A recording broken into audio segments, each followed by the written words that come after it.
این گل هیچ وقت پژمرده نمیشه. اگه میخوای بدونی چطور، تا آخر ویدیو با من بمون. سلام بچه ها، خوش اومدین به یه ویدیو دیگه. امروز با هم میخوایم یه گل رز خوش شده رو جاودانش کنیم، اونم با رزین. پس تا انتهای ویدیو با من همراه باشیم. برای شروع ما به ترکیب رزین و هاردنر نیاز داریم. اون رو کاملا هم میزنیم طبق آموزش هایی که قبلا داشتیم و گلمون رو کاملا با ترکیب رزین و هاردنر پرایمر میکنیم. این کار بسیار برای گلای خوش مهم و های اهمیته، مخصوصا اگه بخوایم تو حجم زیادی از رزین اونها رو ماندگارشون کنیم.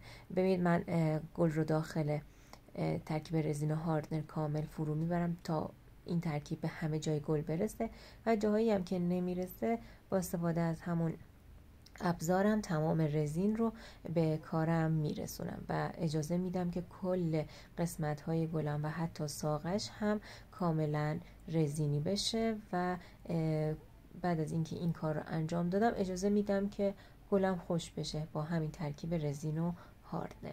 چون اگه این کار رو نکنیم بعداً که در حین کار داریم ازش استفاده میکنیم ممکنه باعث ایجاد حباب های سرسوزنی، حباب های حتی درشت بشه.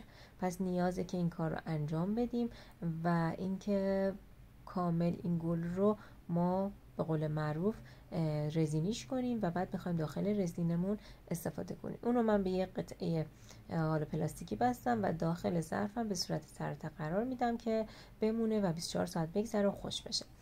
برای قالب بندی و ایجاد یه قالب که بتونیم گلمون رو داخلش قرار بدیم هم من از این ورقه های پلکسی استفاده میکنم. اونها رو کاملا زیرش رو با چسب کاملاین کاور میکنم روی سطح چوبم رو و با استفاده از چسب حرارتی پلکسیوم رو با اون مرزبندی های مشخصی که داریم حتما این موضوع رو رعایت کنید، یعنی کاملا این قسمت مستطیلیتون رو به صورت منظم با خطکش طراحی کنید و پلکسی ها رو روی اون طراحی قرار بدید که خروجی کارتون کج و یا نافرم نباشه و یه قاب و یه خروجی با کیفیت داشته باشید. ترکیب رزین و هاردنرمون رو کاملا به خوبی هم میزنیم و اینکه میدونید ترکیب رزین و هاردنر به چه صورته.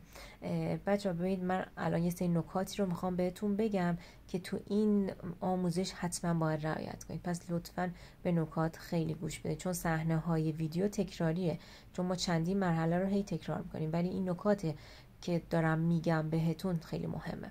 ببین من با استفاده از یه چوب آب اسلاین ترکیب رزین هاردنرم رو به کارم دارم اضافه میکنم، یعنی میخوام کمترین حد حباب یا اصلا نداشته باشم. توی کارهای حجیم، توی خیلی از فیلم های خارجی و ویدیویی دیده باشید شما یک خروجی بدون حباب رو دارید، حتی حباب‌های ریز سرسوزنی رو ندارن. من دارم از ترکیب از رزین نیمه رقیق استفاده میکنم یا نیمه غلیظ، فرقی نمیکنه، ولی مقدار رزینی که میخواید استفاده کنید در کارتون رو که اینجا من حدوداً 50-60 گرم رزین و نصفش هاردنر رو دارم ترکیب میکنم. شما باید چه کار کنید؟ وقتی که اون 50 گرم یا 60 گرم رزین رو که داخل لیوانتون میریزید داخل یک آب جوش قرار بدید. لیوان رو اجازه بدید که هرچی حباب، هر چیزی داخل رزینتون هوایی هست خارج بشه رو سطح کار بیاد. بعد از اینکه این کار انجام دادید این ترکیب هاردنر رو به کارتون اضافه میکنید و خیلی آروم هم میزنید. خیلی آروم منظورم نیست که خیلی حالت کند داشته باشید. هاردنر رو از کناره دیواره لیوانتون اضافه کنید، از وسط نریزید که باعث ایجاد حباب بشه و یه ترکیب خیلی آروم داشته باشید و سعی کنید با قطعات پلاستیکی حالا هر چیزی که دارید این ترکیب رو هم بزنید و اینکه وقتی که این کار انجام ده اجازه بدین حباب هایی که ایجاد شده روی سطح کارتون بیاد و بعد به کارتون اضافه کنید. من لایه اول رو ریختم همینطور که میبینید، البته این لایه دوم یا سوم باید باشه. لایه اول رو ریختم، اجازه دادم حبابی هستش به روی سطح کار بیاد، اونها رو حباب گیری کردم، گل رو داخلش قرار دادم، خیلی آروم مجددا بالا سرش وای میستم ببینم اگه حبابی هست حباب رو از بین میبرم و بعد میرم سراغ مراحل بعدی. اگه تا اینجای ویدیو رو که دوست داشتین ممنونتون میشم که لایک کنید، حتما کامنت بذارید و این تنها چی میگن کاری که شما میتونید بر من انجام بدین و واقعا ازتون سپاسگزارم که این کار رو انجام بدید. و اگه کانال ما رو سابسکرایب نکردید این کار رو انجام بدید. و برای کسانی که به این هنر علاقه‌مندن و دوست دارن یاد بگیرن به صورت رایگان با تمام نکاتش، کانال ما رو براشون ارسال کنید. بازم ازتون صمیمانه سپاسگزارم.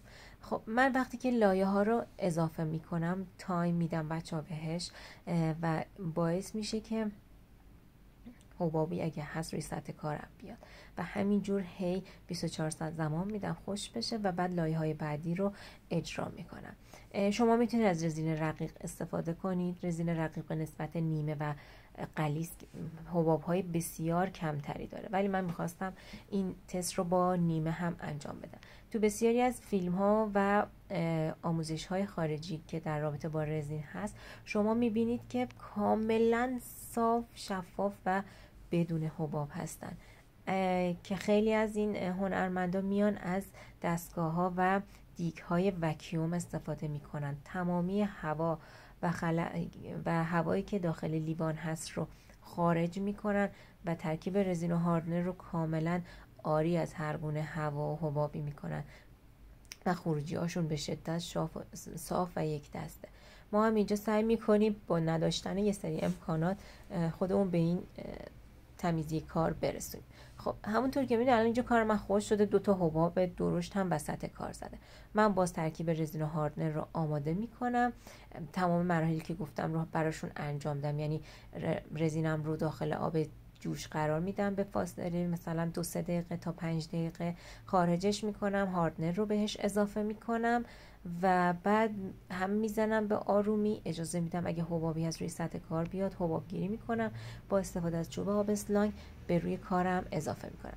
قسمت هایی که حباب زده شما میتونید با استفاده از یه خلال نمدون، همون کاری که من دارم انجام میدم، انقدر اون ناحیه رو با رزین که ریختید ترکیب میکنید تا اون حباب ها از بین برن و شما دیگه اثری ازش نبینید و اون خلا و اون هوایی که داخلش هست ازش خارج بشه و کاملا اون قسمت رزینی بشه و خودتون میبینید که کاملا هم از بین میره. این یه روشیه که شما میتونید حباب هایی که روی سطح کار ایجاد شده رو از بین ببرید و محوش کنید.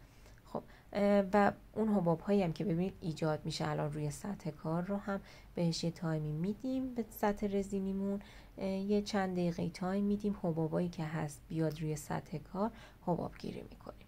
بچه من با این کاری که انجام دادم توی چندین مرحله تونستم که یک شیشه شفافی رو داشته باشم که حباب های بسیار کمی داشته باشه. یعنی واقعا خودم از خروجی کارم لذت بردم، چون با کمترین امکانات و با تمام نکاتی که یاد گرفته بودم. البته سعی کنید محیطتون دمای مناسبی داشته باشه، همون دمایی که بین 23-4 درجه تا 26-7 درجه است. اون نکات رو رعایت کنید، یعنی این دما رو حداقل نگه دارید. رطوبت هوایی که دارید داخل اون محیط کار میکنید رو زیر 30% نگه دارید. همه این نکات رو رعایت کنید تا خروجی کارتون با کیفیت باشه. شاید به نظر ساده بیاد که 2 تا ماده رو ترکیب میکنیم و داخل ظرف میریزیم. تو نگاه اول خیلی ساده است، ولی همین قلق ها و همین نکات هستش که خروجی کار ما رو اگه رعایت نکنیم با مشکل مواجه خواهد کرد. پس این نکات رو رعایت کنید. من اینجا هی دارم سعی میکنم اگه اون حبابی به وجود اومده در سطح قبلیش از بین ببرم، حباب گیری میکنم و اجازه میدم که کارم خوش بشه. اگه گرد و غباری هست همینجا با استفاده از خلال دندون برطرفش میکنم.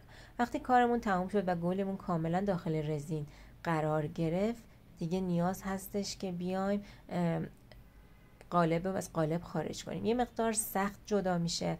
چسب دوره کار، اون چسبای حرارتی رو با استفاده از اگه سشوار دارید، با استفاده از سشوار کاتر خیلی اول بکنید، جدا سازی کنید اون قسمت رو با یه فشار کوچیک.